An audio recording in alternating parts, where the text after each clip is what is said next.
broadcast network, AFTERBUZZ TV. Over 20 million weekly downloads in over 150 countries, and your number one source for after-show entertainment.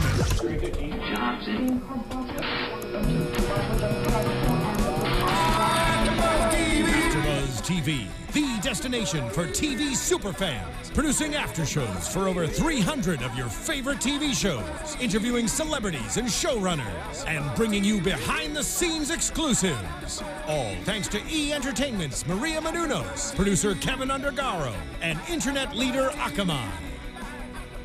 Now, let the buzz begin! Welcome, AfterBuzzers, to another after show from Marco Polo. I'm your host, June Lee, and please subscribe and check out our site on youtube.com/AfterBuzzTV. And allow my host to introduce. You can also catch us on iTunes. Right? And SoundCloud. Yes. Mm-hmm. So, yeah, you guys can live tweet at us during the podcast. You can find me at ms_June Lee, JUNELEE. And where can we find you guys? Michael _Drew at Twitter. And you can find me at Katie Wilbert. Yay. So what did you guys think about this episode? Wow. Okay. Yeah. So this is like this was the suspense episode. Yeah. This one. Oh my gosh. There's literally moments, because we're all watching it together. Yeah. There's literal moments where we're all sitting there just like, no. No, it's coming. We know it's coming. Oh my gosh. Yeah, it was one of those. At the end of the episode, like, everything was just so much more defined. I know. In my mind, I kind of have an eye for who I already hate. Like, I already hated him, but now I just have a disdain for this guy now. I know. June, you were even like, I don't feel well. I know. I didn't feel well. I was under such anxiety while we were watching, like, oh. I know. But let's start with Kokochin. So we open with this romantic scene. You know, Marco and Kokochin are getting it on underneath the tree. It starts really tender too. At first he's just like sort of gently touching her. I love like the finger kiss. Mm-hmm. Yeah. It was very, very beautiful. Yeah, it threw me off because I was confused. Yeah. I didn't think it was a dream. I was like, wait a minute, did he just get? I was like, oh, did she murder? Did she attack him? Yeah. With the snake and then rode him? I don't know. It really threw me off. Well, it's hard to know because the last episode, right? Him with the now I forget her name, but the wrestler. Oh yeah. Right? That happened so quickly that I for a second was like, I think maybe that's just a thing that's just in how the they do show. things Like with it it. just maybe they're not going to clue us in, and now we just need to be on board with the fact that this is happening. Yeah, they just do it. Yeah. Right, but then we finally do find out that it's obviously him hallucinating because of the snake venom. Yeah. And for those of you guys that haven't seen the last episode, Marco was basically attacked by the snake, and at the end of it, we didn't really know what was going on. We didn't know if it was, Kokochin or Zabing, her protector, or was it the guy who's obsessed with Kokochin, and what's their relationship, what's going on. So we get to understand a little bit more of that this episode. It's kind of crazy that his first hallucination is them doing it. That makes sense. But that kind of threw me off. Like, you just got attacked. And how does he know it wasn't her? Like, I would have thought it would have been her who left the snake. I mean, I think they've been setting it up, though, his sort of gradual infatuation with him, or with her, just throughout the episodes. And I think that it was a really strong way to sort of make that clear. And also his continuing immediacy of, like, trying to protect her. I think that it sort of made it punchy at the top of it, and you kind of understood where he was maybe going with some of it. Like, if that's his subconscious, then you know she's in it, and that's important to know. Yeah. Yeah, but he just got attacked by a snake, and I just think he's hallucinating. The venom is making him hallucinate, and she was top of mind for him. Like, he's obviously, like, super gun-ho about protecting Kokochin. That's, like, top of mind for him. Yeah, I mean, I don't disagree. Yeah. But I think it's just... It's a good I think it's a good ploy to make it's a good point to make us realize where he is right now. Mm-hmm. Like that's what he wants. Yeah. Right. Yeah. The first thing that comes to his mind when he's hallucinating is sleeping with the Blue Princess. Yeah. Well, I don't know. I think when venom and poison are coursing through your veins, who knows what you're thinking. And he was in that act. Like, that was the last thing he was really trying to do, was to save her. Yeah, exactly. Yeah. So I think that's what it was. But I really liked how, Hundred Eyes was taking care of him, and like that whole interaction, like Marco calling him Sifu, and like I just thought, they got a good relationship. it was really nice to see that. It was very quick. And we didn't really explore that throughout the episode, but I thought that was really interesting. I like what they're doing with that relationship. Yeah. I think it's interesting. I mean, he's a character that I really, really like. And I feel like I liked him from the beginning, but the more that you see him interact with him and this sort of kinship that they have, it makes me like him so much. What about him specifically makes him... I agree. I love 100 Eyes. So what about him do you like? I think he really is that sort of wise mentor character, and he does it so well and in a unique way in that he's blind, but he has foresight, Yes, absolutely. And maybe that's not so unique but I don't know. I just think the actor is brilliant. And, yes, I agree. It's a hard role to pull off in this day and age, I think. Something like that, a kung fu master that's blind, that's wise and Confucius, and so I think that actor does an amazing job. Yeah. I'd be curious to know if he, at any point kind of gave himself like an animal or something to sort of... I've heard people do that before with their acting, be like, I was inspired by cougars because they move a certain way. Like, I think it's so fascinating to watch him be so still and then to move so quickly and then be still again and move so quickly. Like, I was going to it's say, beautiful. Yeah, I was going to say, I think we've seen him in a lot of snake scenes. We saw him, That's interesting, what do you do? Like coaxing the snake, and I think in the earlier episodes, and in this episode, he was tending Marco after a snake bite. So I do feel a very snaky vibe from him, not in a bad way, but which is interesting because you usually associate snake with bad. Yeah, right. But we don't know. We don't really know what's going on with 100 Eyes yet, though. That's true. They've done a good job of keeping all of his stuff a secret. Like, we still don't really know. We only see him when he's teaching. Right. We don't know why he's there. We don't know why he's captured. We don't know why he's blind. Right. He's fascinating. I think the less you know about him, the more you're drawn to him. Know more about him. I'm kind of afraid that when we find something out, we might not. Because there's so many twists and turns. Right. Yeah. No, true. Kate, have you seen the rest of the episodes, or are you with Michael? I'm pacing myself. Okay. See? Yeah, which is hard because I'm a total binge watcher typically, but I'm trying really hard to be good. I'll go watch 5 tonight. See, that's what I've been. I've been on that tip too. I've been on the whole one episode.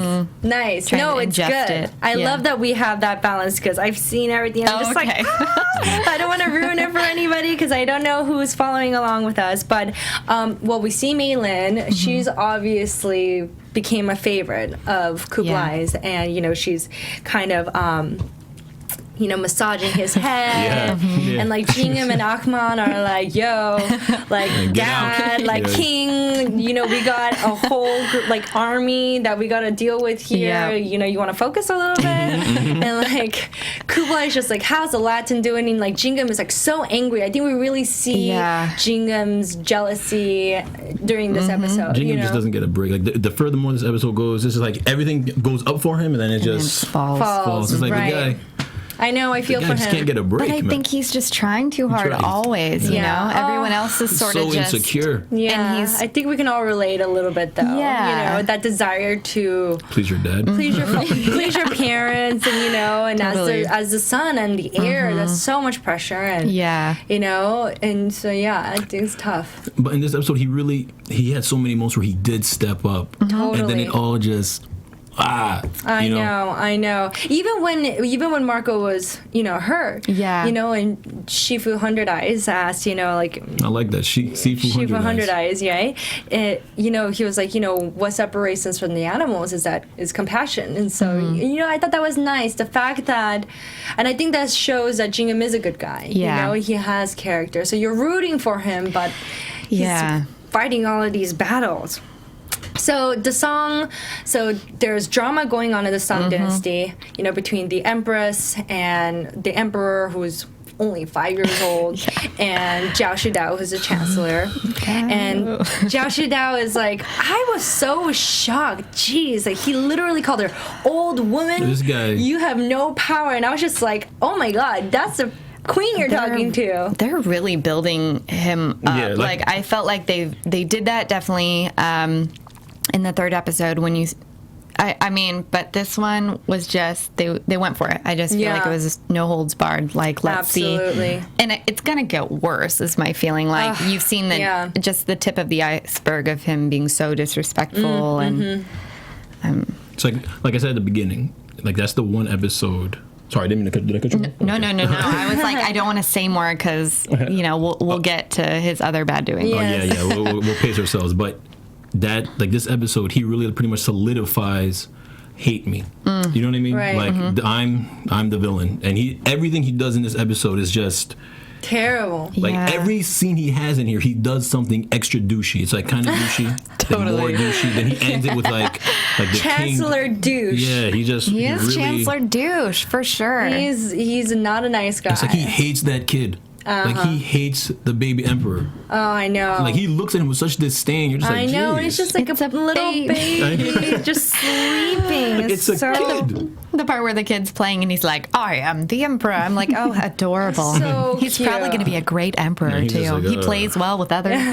Yes. Oh, my gosh. So we kind of, see the dynamics there. And obviously, the Empress hates Xiao Shidao. And she even asks about Mei Lin, like, where is your sister? So she obviously cares about Mei Lin, which in a way is kind of hard to do, right? Yeah. I mean, like, to speak frankly, she is her husband's other woman. Yep. But she has more compassion for Mei Lin than Zhao Shidao does. And Zhao Shidao's like, I don't know, maybe she's just out, doing stuff, like turning her old tricks. And, he's just a terrible guy. It's great. Like, his disdain, it's like he doesn't accept anything on himself. It's always someone else's fault. He always blames another person. Yeah. But if something goes right, he'll immediately be like, it was the chancellor. Yeah. It's crazy how he is in this. But I gotta say, he's an amazing actor.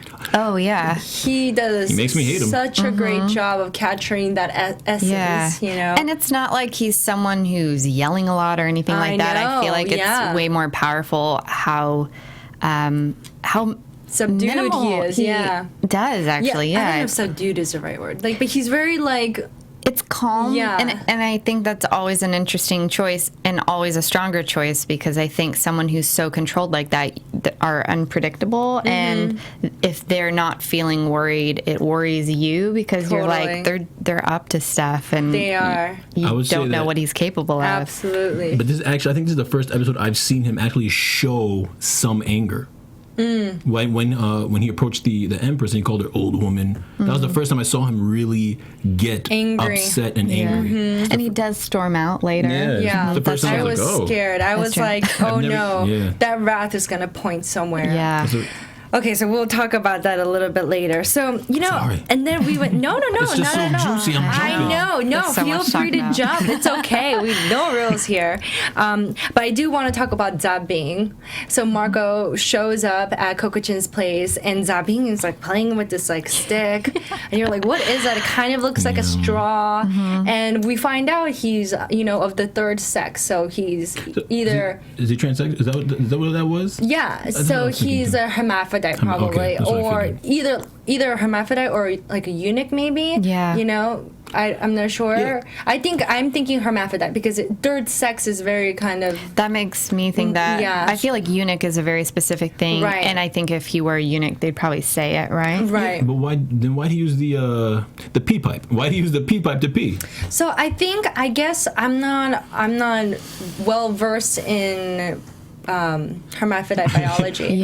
But like I think he needs it obviously to go to the restroom. I think technically if you were a hermaphrodite, your urethra would still be through your exterior your genitals. There? I don't know.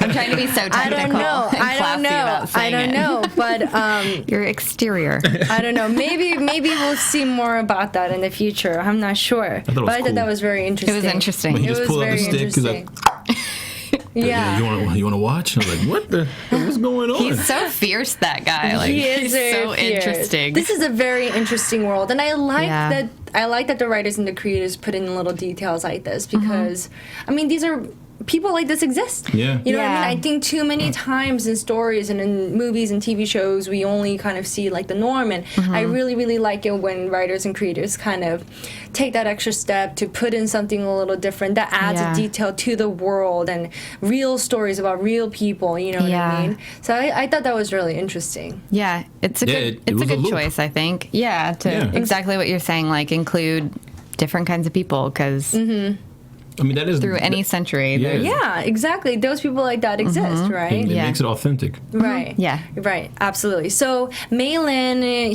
overhears because she's massaging Kublai's head. She overhears about this parlay, and she's like, "Oh, okay. So like, there's a parlay going on, and Kublai's not going to be there." So she's obviously thinking, "Oh, maybe my brother has come to his senses," and she wants to let him know, "Hey, Kublai's not going to be there at your parlay," and that's what tips Zhao Shida off to like, what parlay? And then we have that horrific ending, but we'll get to that. So Mei Lin is obviously an official spy now. She's working with messengers to send Zhao Shida information from the Wall City. So I think it'll be interesting to kind of see how that grows. And I'm so curious about her too, because I'm not entirely sure which way she's gonna tip. In that I think what's interesting too, that I know you guys talked about last week, is that you look at Kublai and then you look at the Chancellor and how they try to govern, and it's so different. And it's made me really come to like the Khan, because I mean, some of the rules and laws they have are really extreme, and I think hard to stomach in this age, but I feel like he still has a way of ruling that is just in his way. And yeah, so I guess I wonder, and I maybe wonder the same thing with Marco Polo, if because of where they're at and his treatment and it being so different from the Chancellor, if they'll tip one way or the other, as far as meaning like allegiance wise. Yeah, her being a spy, and I mean it's her brother, but her brother doesn't treat her well. He just Oh no, she does not like her brother. Yeah. No, she has no respect for her brother. But I don't think she'll go anti-Song Dynasty. Because I don't know how her relationship was with the emperor before he passed. Well, no, I think she genuinely cared about the emperor. But more importantly, her daughter, Ling Ling, Sunflower, is with the Chancellor. So, I don't think that's a mistake. I don't think Zhao Shida did that, uncoincidentally. I think he did that because he knows that his sister and he don't have a great relationship. That's true. She might tip the scales in the Song Dynasty. Exactly. That's a good point. So I think Ling Ling, unfortunately, is kind of like the collateral. To her not being a traitor to him. Yeah. That's true. Exactly. Yeah. So I think it'll be very interesting. We'll wait till we get to the end. Because I have to say. Yeah, I know. We're holding it in. Oh gosh, that makes me so sad. So we see that Marco Polo's father has returned. And another douche. This is what I said last time. This guy Marco, he just wants his dad to like him. I know. So much parental, so many daddy issues in this show. He finally waits for his father. His father finds him, sells him, comes back, and he's doing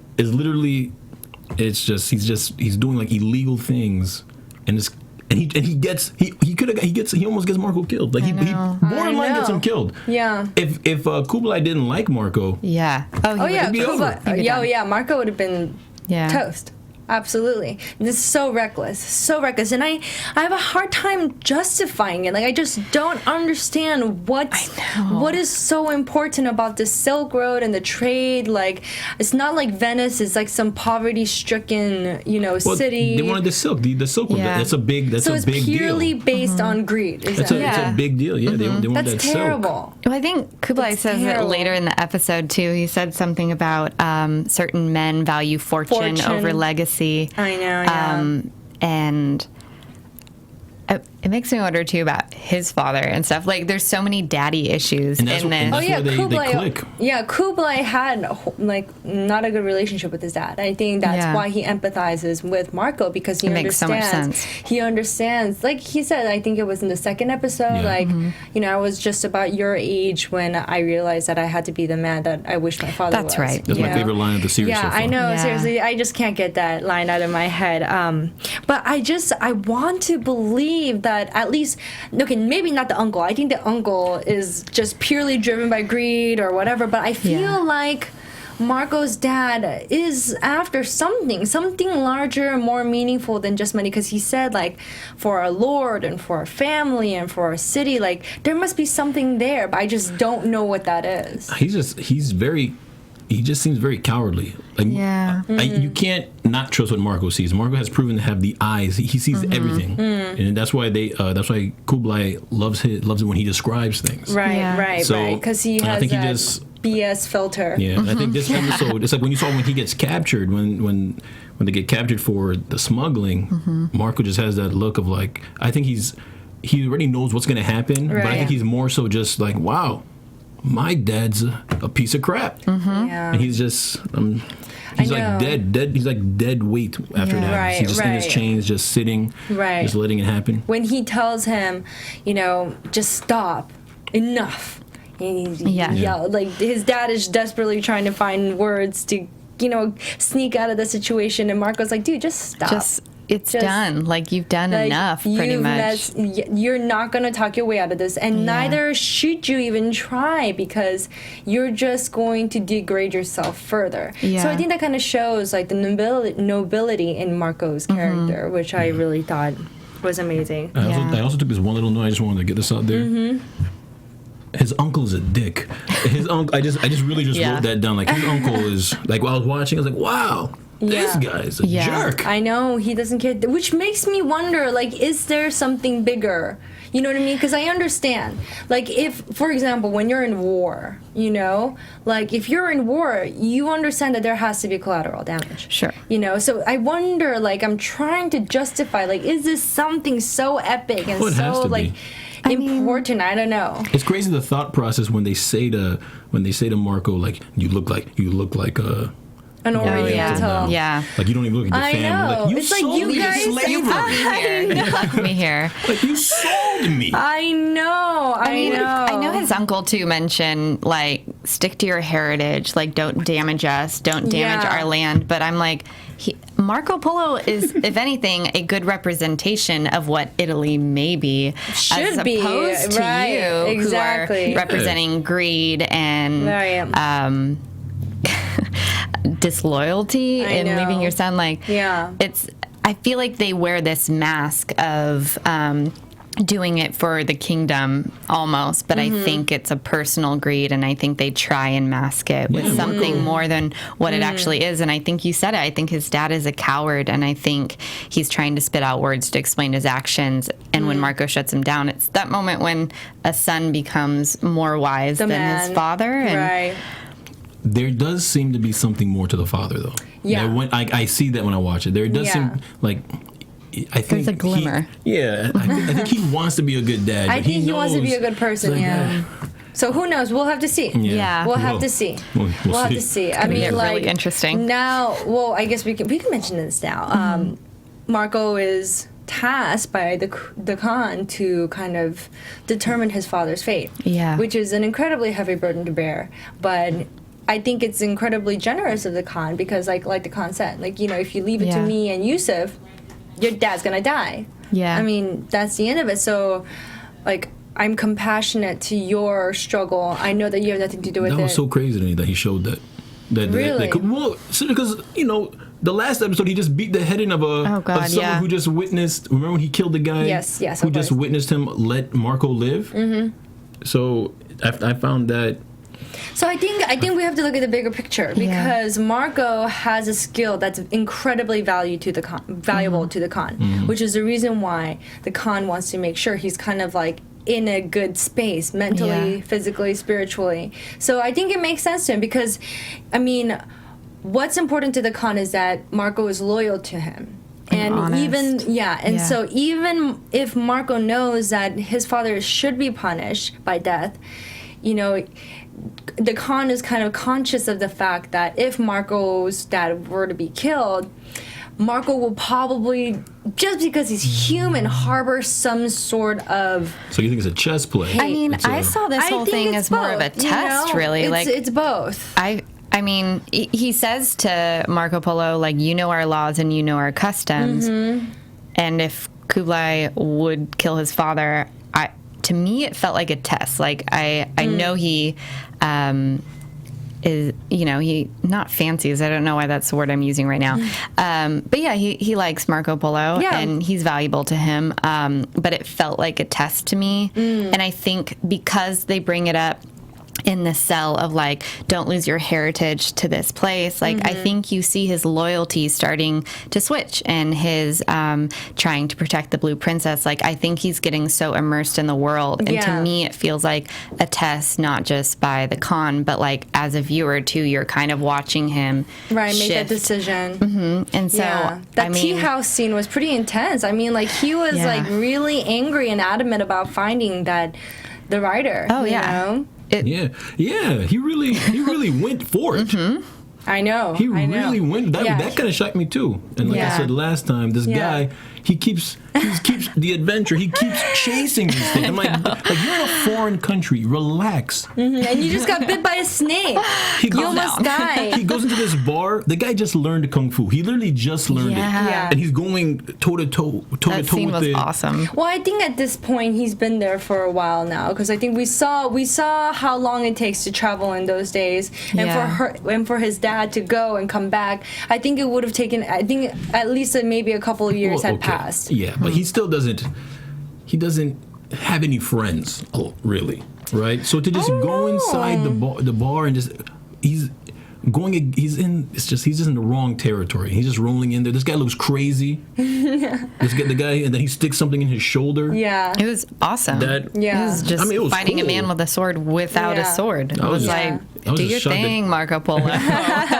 Represent. I was just shocked that he kept going after gosh. But going back to Marco's dad, I mean, so we find out that what they were smuggling were these silkworms, which are incredibly valuable because it's not just a commodity, right? They constantly produce, and the silk is so valuable at that period, you know. And it was kind of eerie how intense it got, like when Yusuf brought out the silkworm. How was he aware? You could hear it. You could hear like a squirmy sound. Why did he go inside Marco's room, though? Well, because Yusuf is incredibly wise and smart, and it's his job to kind of just see what's going on. That's why he's at the tea houses. That's why he's following Marco. He must have been aware of something. Well, I think his dad being in town, too, is an opportunity for Marco Polo to maybe not be on good behavior, or, for him to see, like, is he a part of us now, or is he going to go and, do something shady with his dad? Yeah, so I think Yusuf is... constantly keeping an eye out. He's the guy who's supposed to know everything that's going on, right? Yeah. So, because he's the Minister of War, and it's his job to keep the kingdom safe. So, like, I think he also sensed that something was off. Like, why are you here? Yeah. And I think Yusuf actually is quite fond of Marco and understands this, you're not really here for your son. So what are you really here for? That's right. He did see Marco run into the bar last episode. Yeah. For love. Yeah. For love. For the love of the Blue Princess. It's jumping up. Like he's really like every episode he's getting more and more intense. He's fighting random guys. Yeah. And you don't even see that many scenes with them together, which is a really interesting thing. It's like he's so in love alone. So much. I don't know if it's just love or just obsession. I don't really know what it is. It's kind of, I feel like, I can kind of speak on this because I'm Asian.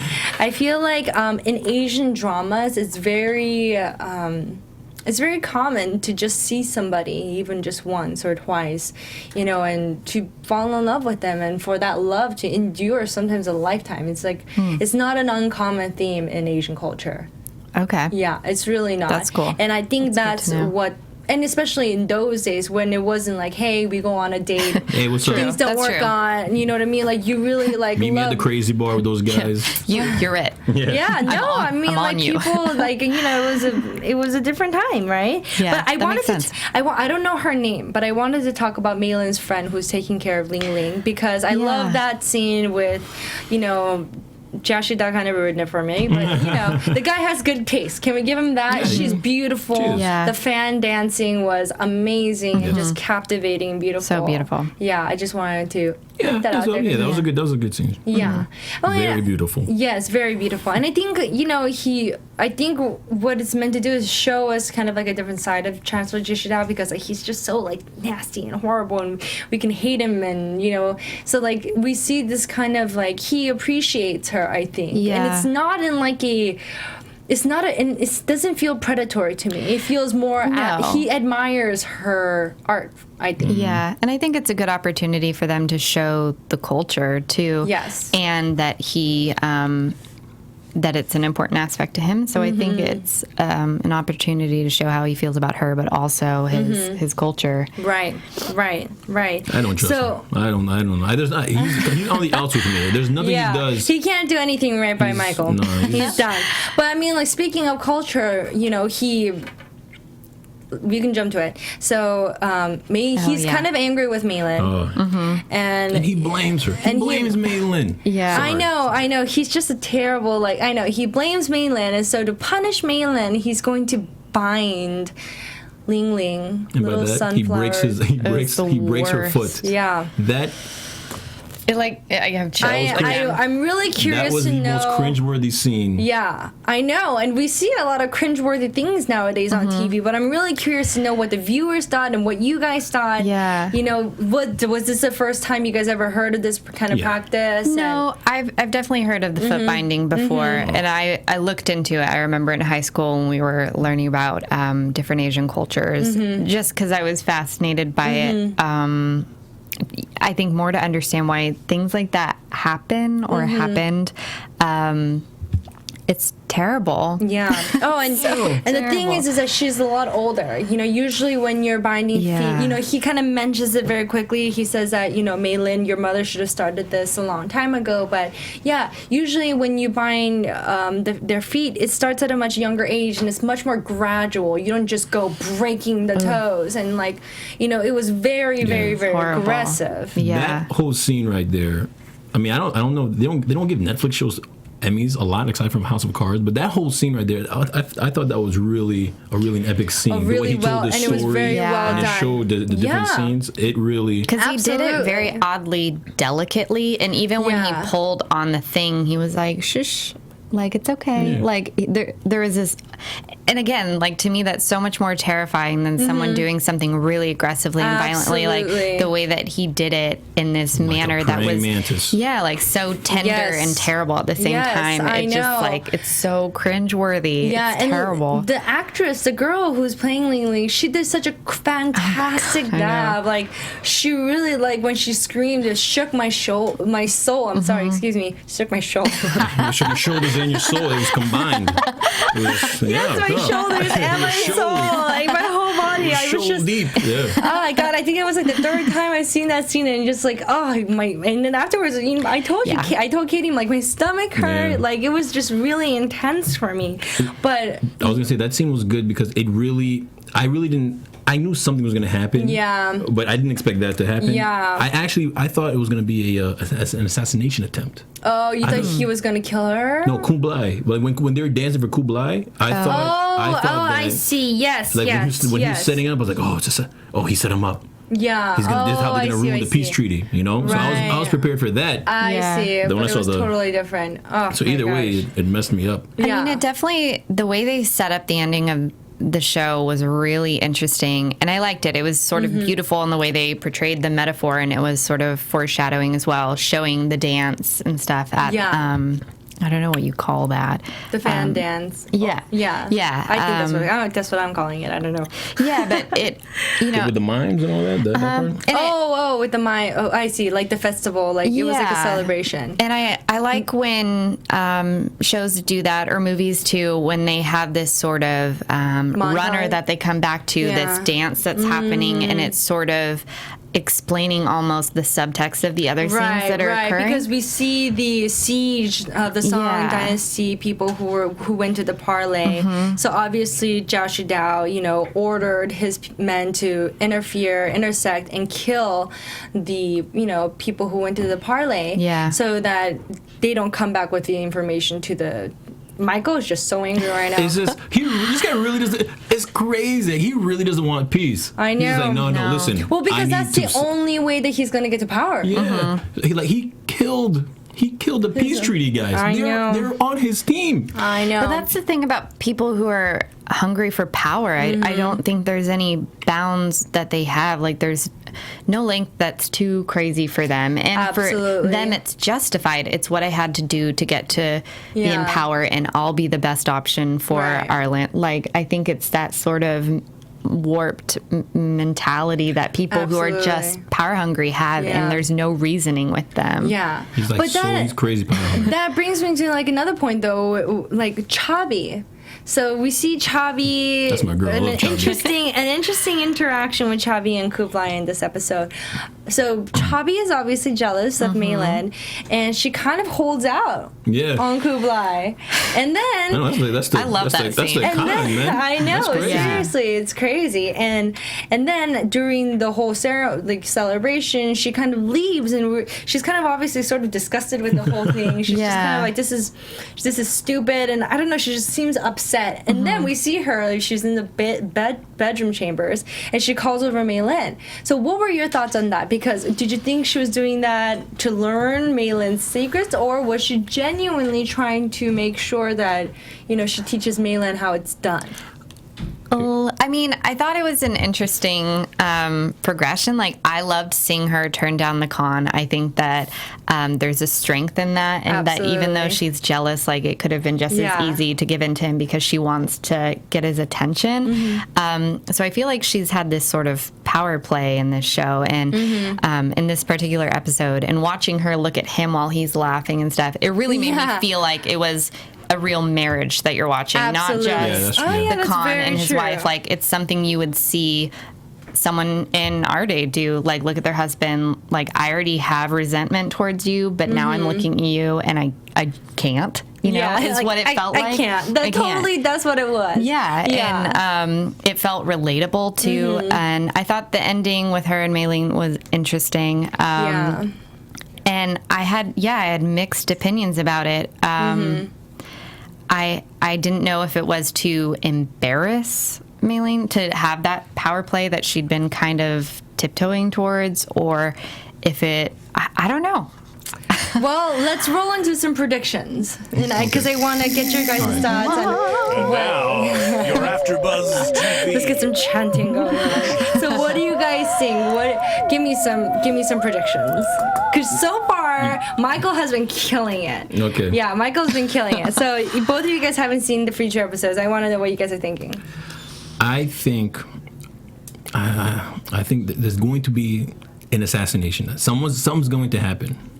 And I don't know who's going to get assassinated, but there's going to be something. There's going to be an assassination of someone in Kublai's court. Interesting. That's what I'm predicting. I see something. Do you have any idea who it might be? Do you want to take a guess? I think it's the prince. Yeah. You think it's the prince? Honestly, I think they've set him up in this way of, like, you want him to succeed so bad, and I think he'll get some sort of moment of glory, or he'll end up, like, dying for his father or something. Like, I just think that he's got a limited amount of time, is how I feel about him, because he's so wanting. He's too vulnerable. Yeah. There's too much there that he wants and that he can't seem to get, and I just think it's going to be his downfall. Absolutely. So what do you think Marco is going to do about his dad's situation? What do you think is going to be the punishment that he goes for? I think he's going to ban them. He's going to ban them? He's going to ban them. He's going to get rid of them. He's going to ban them. Okay. Yeah. I'll take banning over imprisonment. Okay. Final answer. All right. Yeah, I feel like it would be a sort of excommunication, but I wonder if his father dies anyway. I don't know how, Interesting. but I feel like Marco Polo would make a decision that would be like, you're just not welcome back here ever. Right. And I don't know if someone else like goes into the jail before they leave and like kills them or Lops something. off his head. So maybe it's an assassination and the whole thing, which is no. Yeah, Maybe. I don't know. Like, I could see them making one more mistake and then it being like, even though Marco Polo tried to give you an option out, like, you're still so you that you've ruined it for yourself and now you're going to be killed anyways. Yeah. Well, unfortunately, you guys, we have to wrap it up. Okay. Well, I had so much art. I know. So join us next episode. Where can we follow you guys? Instagrams or? I'm on Twitter, Michael_Drew, EAL, and on Instagram, Michael Drew Straight. Okay.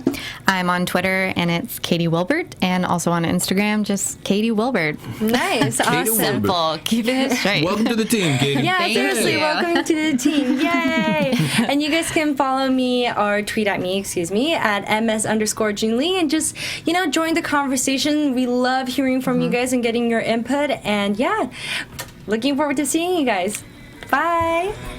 From executive producers Maria Menounos, Kevin Undergaro, Phil Svitek, and the entire AfterBuzz TV staff, we would like to thank you for listening to the AfterBuzz TV network. To watch or listen to other after shows and post comments or questions, be sure to visit AfterBuzzTV.com.